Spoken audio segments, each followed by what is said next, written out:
अस्सलामुअलैकुम viewers, welcome to the Zara dishes YouTube channel. आज हम आपके साथ कैरट्स मुरब्बा की रेसिपी शेयर करेंगे जो कि बहुत ही मज़ेदार बनता है और ये सेहत के लिए भी बहुत ही फ़ायदेमंद भी है। इसको बनाने में बहुत ज़्यादा टाइम भी नहीं लगता और ना ही इस पर बहुत ज़्यादा खर्चा आता है। तो इसके इंग्रेडिएंट्स में हमने ली हैं 2 kg कैरट्स।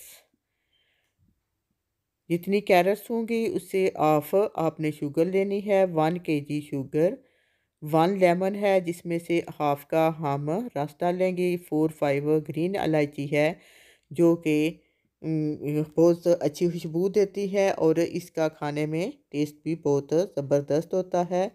सबसे पहले हम कैरेट्स जो है इनके छिलके उतार लेते हैं। ये देखिए, एक कैरेट्स लेकर मैंने इसके आगे और इसके पीछे से सिरा उतार कर और इसको बारीक बारीक छुरी से इसके ऊपर से छिलके उतार दिए हैं।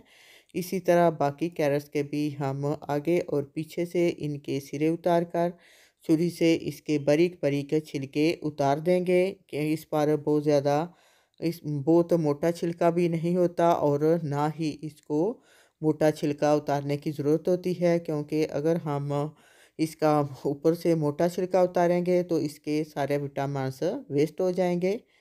ये देखें, इसी तरह बाकी कैरेट्स जो हैं सब के मैं इसी तरीके से इसके छिलके उतार रही हूँ।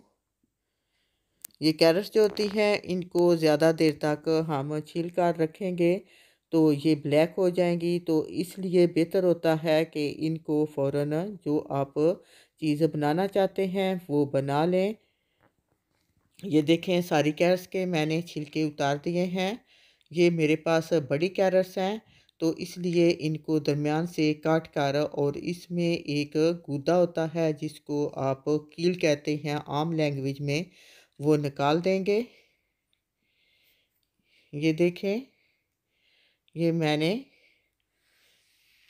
दरमियान से काट कर इसका जो दरमियान से गूदा है वो निकाल दिया है और इसके लंबे लंबे स्लाइस काट रही हूँ। आप जिस मर्ज़ी के जो आपकी चॉइस है उस हिसाब से आप इनके स्लाइस काट सकते हैं। गोल चाहें तो गोल काट सकते हैं, लंबे चाहें तो आप लंबे काट सकते हैं, लेकिन लंबे स्लाइस बहुत अच्छे लगते हैं। अगर आपके पास कैरेट छोटी हैं तो दरमियान से आप गूदा बेशक ना निकालें, क्योंकि ये बड़ी कैरेट्स जो होती हैं इनका गूदा जो होता है वो दरमियान से सख्त होता है, तो इसलिए मैं इनका ये गूदा निकाल रही हूँ।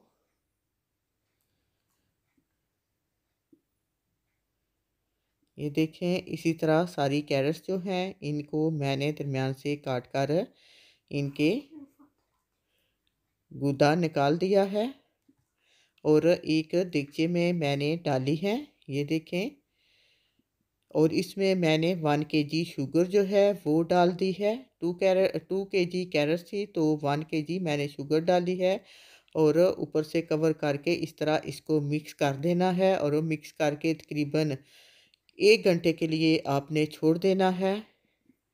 ये देखें, तकरीबन 1 घंटा हो गया है तो इसमें इनने ऑटोमेटिक पानी छोड़ दिया है और इसमें पानी डालने की ज़रूरत नहीं है। अब इसको हम पका लेते हैं। ऊपर से मैंने कवर कर दिया है, चूल्हे को मैंने ऑन किया है और ये देखें, हाफ लेमन मैंने लेकर उसका ये रस डाल रही हूँ। इसका ये फ़ायदा होगा कि आपका मुरब्बा ख़त्म हो जाएगा लेकिन ख़राब कभी भी नहीं होगा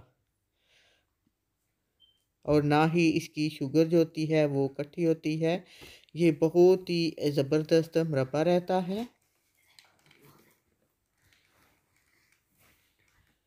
और इसी तरह ये ग्रीन इलायची जो है इनको खोलकर अंदर से इनके बीज जो हैं वो डालने हैं। ये आपकी अपनी टेस्ट पर है, अगर आप डालना चाहें तो आप डाल सकते हैं। इनको 10 से 15 मिनट तक पकाना है और साथ साथ चेक कर लेना है जब ये कैरेट्स गल जाएंगी तो आप इनको ये जो है इसका शीरा बहुत ज़्यादा सख्त नहीं करना। ये देखें, कैरेट्स हमारी गल गई हैं और इसको शीरे को इतना पकाना है कि इसका आखिरी कतरा जो है वो ज़रा आराम से गिरे। ये देखें हमारा मुरब्बा रेडी हो गया है। तो अब हम एक बर्तन में इसको डाल देते हैं।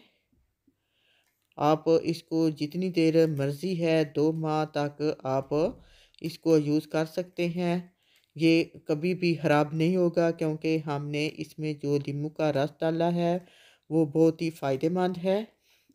ये देखें आपको नज़र आ रहा है माशाल्लाह से हमारा कैरेट का मुरब्बा बहुत ही ज़बरदस्त बना है। अगर आपको मेरी ये रेसिपी पसंद आई है तो प्लीज़ वीडियो को लाइक करें, अपने दोस्तों को शेयर करें और अगर आप मेरे चैनल पर नए हैं तो प्लीज़ सब्सक्राइब करने का बटन मत भूलिएगा। इंशाल्लाह फिर मिलेंगे एक नई रेसिपी के साथ।